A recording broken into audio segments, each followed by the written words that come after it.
1. Good afternoon from Rio. I'm here with Nick Patton Walsh, who's going to tell us a little bit about what's going on with the American swimmers and that whole situation there. So get us up to speed, Nick. Thank you, Masuma. So here we are in this remarkable, I think, fifth day of a story really that could never or should never, you might argue, ever have been. And we've just heard from Ryan Lochte, probably his last word, I'm sure he'll hope, on this now exhausting and lengthy international diplomatic scandal. He's released a statement which dances around the issue to some degree, but it does begin by saying he apologises for his behaviour, and then goes on to specify he really means he should have been more careful and candid in describing what actually happened that night. Now, that I think to many of us sounds a little bit like you're saying, well, maybe I wasn't as accurate as I could have been. Candor is facing an awkward or uncomfortable truth about yourself, and now this is probably the third time in which he's slightly tweaked his story. So the next bit that's interesting in his statement is he sort of tries to wheedle his way between these two versions of events. Now, the Brazilian police have always said that there wasn't really an armed robbery. Remember, the whole thing begins with these guys coming out of a nightclub, a French club, and I think what police say was about 5:45. They go to the gas station. Everyone agrees they've had a few drinks. It's late on a Saturday, it's early on a Sunday. They've been celebrating. They're young men, they're in Rio. Mr. Lochte less young than the others, and they need the toilet.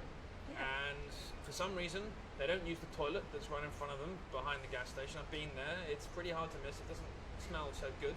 They turn to the right after one of them tears a poster off the wall and have a pee behind the building. Then they come out, and then the security guards, it seems eventually, after they get in the wrong taxi first, then find their real taxi, the security guards say, well, what on earth has been going on here?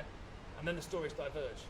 Mr. Lochte's representatives and sort of his statement suggests that maybe some sort of firearm was there and they were held at gunpoint and forced to give over money. Mr. Lochte suggests that it was traumatic to go through this experience. He was a stranger in a foreign country and was being told he couldn't leave by a man who had a gun until he passed over some money. The US Olympic Committee, they accept that during the negotiation about who paid what to who, firearms were on display. That's different to being held at gunpoint, you know that. And the Brazilian police say, well, this is all an amicable thing by a bunch of guys who smashed the place up and needed to pay money to get out. On CCTV, you show them bring out their wallet, show something that looks like paper to somebody else, and then they walk off camera. So nobody really has come out of this looking well, and the big question you have to ask yourself is, why has it taken Mr. Lochte this long to talk about candor? Why has it taken him this long? Well, I think his critics would say it's because he wasn't really being that candid at the start, by his own admission. That's the case here. The story, first of all, was I was part of an armed robbery by people who were dressed as police. They made me go on the ground, and he said, oh, whatever, I did what they said, and I handed over $400 and I left. And it was sort of slightly heroic, you know, these men with guns held me at gunpoint, put a gun to my temple and made me hand over the cash and whatever. He left out, in his first statement, the fact that he was a bit trashed at a gas station, peeing on a wall, and then tearing a poster off the wall. So we don't really have a full impression from him from the beginning. I think it's taken this long, potentially, because they were, he says, waiting for everyone else to get out of the country. We don't know if that's entirely true. I can also tell you the statement came out bang on the moment that Paul Manafort, the key campaign official for the Trump campaign, announced he was leaving, and that was all over the airwaves then. Suddenly Mr. Lochte slips out his statement on the side during that. So interesting timing. We still don't know the fate of one of the swimmers. We know that Gunnar Bentz and Jack Conger are back. Jack Conger are back in the United States in Miami, and they don't seem to be accused of much because they gave decent statements to the police. As far as do we know what they told the police? Do we know anything about that? We know that Brazilian police say that they said Lochte had lied and they didn't agree with him. We know that the US Olympic Committee had said that they hadn't seen the statements but understood that it suggested that firearms were on display when money was handed over in compensation. So sort of slightly away from the we were run by nasty policemen story that you've heard. And then Jimmy Fegan is the more interesting one out of all of this because he could still be in Brazil. He went to, we think, a court yesterday or maybe today in which the judge and his lawyers agreed he pay $11,000 because of what the police said, suspicions he'd filed a false police report along with Mr. Lochte. There's a nice bit about this story here because after, frankly, these, you might say, pretty rich and privileged white guys trashing up a garage when they had a few drinks. The $11,000 will go to a judo institute here, run by a charity, which Rafaela da Silva, I don't know who she was, but she's a bit of a hero here in Brazil, gold medalist, won the judo, trained from a favela, a real rags to riches story here, and that place where she trained will get $11,000 from Mr. Fegan. So we could be seeing the end of this. Yeah. Frankly, everybody, I think, has spent a bit too long talking about 10 minutes of peeing and gas station trashing so far this week. What happens to Lochte now? Do we know? Do we have any idea? Well, I think What do we expect I hope will happen? he probably sits there with his head in his hands for a little bit and goes, God, what was I thinking when I spoke to NBC News that first time? Who knows? There is still this point where he thinks he was victim of an armed robbery. He's had a tough time in the American media, a lot of calls for him to be reprimanded. The US Olympic Committee is still talking about what they might have to do. Remember, he got a medal here, so he's a high-profile individual. It could damage his sponsors. We haven't had an indication of that at this time. He has yesterday, rather unfortuitously, timely released a picture of his face being walked on Instagram. Good move. Everyone's wondering whether you're victim of an armed robbery and you put up a jokey face. Yeah. So that's interesting too. I think it's fair to say he hasn't necessarily handled this as well as he could from the beginning. Who knows if it'll damage his future? It's a very high-profile individual, but he is 32. And how do people in Rio down the streets feel about this? Have you had a chance to talk to anyone? Well, What's the sense you're getting? Armed robbery is not a joke in Brazil. Yeah. People die from it every day. 50,000 people at least are murdered in Brazil every year. Yeah. So we're not messing around here. And I think people feel, on one level, that armed robbery isn't something you pick up as an alibi. Because you don't say, oh yeah, robbery, sorry, thanks, because it's a serious deal there. The first thing is that. The second thing is that you make up an alibi that says people disguised as police officers robbed me. Well, I think we're pretty far away from that now. They suggest it was the security guards who had a badge, who they thought were police, and there was a language barrier. All right, okay. Yeah.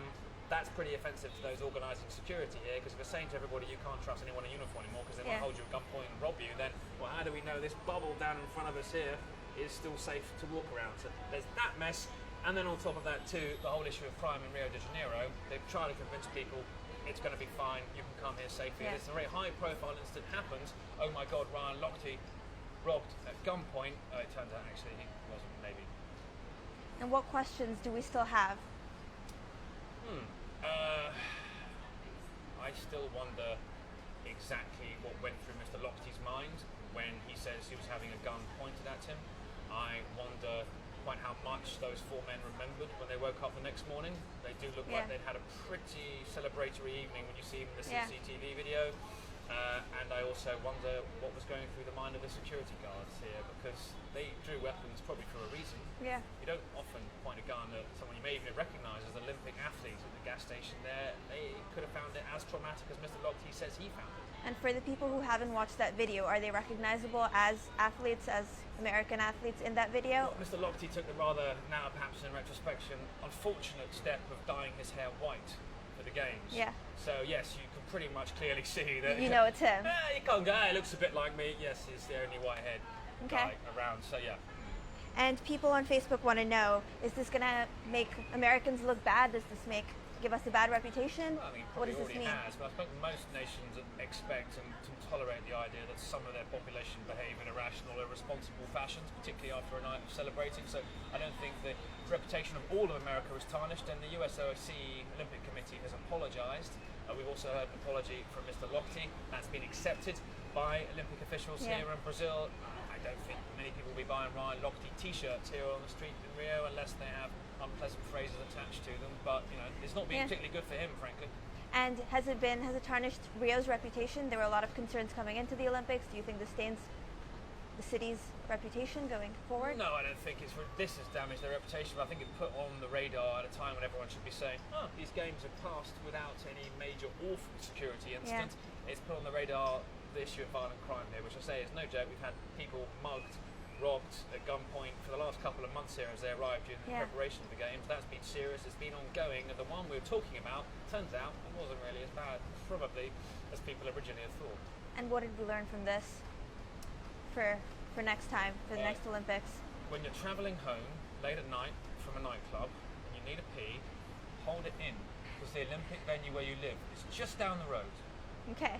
That's your takeaway That's my from this. takeaway. I've just use the toilet in the nightclub before you leave. That's equally possible. It's a good takeaway. Yeah. And are there any conspiracy theories going around? Not so much anymore, or? Less than there were. There was all this madness going around, etc., about heady, crazy nights in Rio, and this all being some mad cover-up. But no, there's nothing about that up. It's pretty simple. The police say they left the nightclub at 5:45. That pretty much put them right at the gas station when they're seen on CCTV, and then they're on CCTV back at the Olympic Village at 6:56, which is almost to the second how long it would take for them to get back there. So. Unless they manage to bend space and time, which I think, Okay. given Mr. Lochte's conduct over the past few days, it sounds like he's pretty far away from Einstein. I think it's pretty cut and dry. Great. Well, thank you so much for answering our questions and answering the questions of people on Facebook.